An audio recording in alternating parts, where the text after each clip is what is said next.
brotherly love.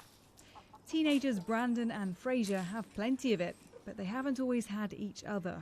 I'll get you later. The pair were adopted by civil partners Scott and Tristan 7 years ago, after living at a number of different foster homes and being separated twice.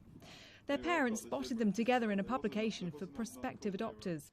There became a moment when we recognised that whatever happened, those children, those two boys, were going to be our family.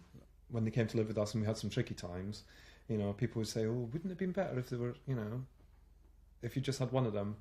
No, because we have gone through some tricky times with them and, they've been there for each other. They've been able to support each other. Looking back, the boys, who also have 4 other siblings elsewhere, say they're lucky to have stayed together. I was on my own, so I didn't have any other siblings around me, but when Brandon came along, I felt happy again.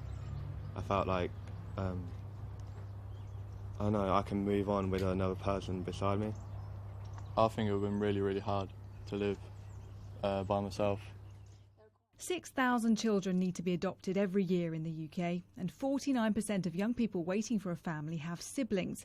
But a lack of prospective adopters willing to take more than one child means brothers and sisters have to wait longer for a new home, or they get split up.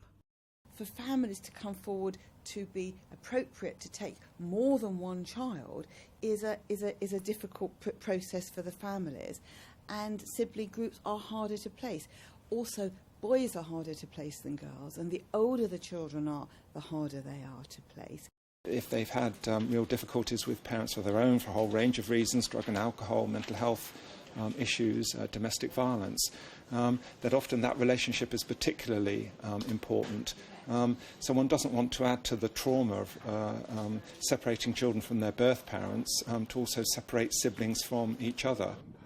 Scott and Tristan don't deny adopting siblings can be challenging, but they and adoption charities hope more people will consider the positives.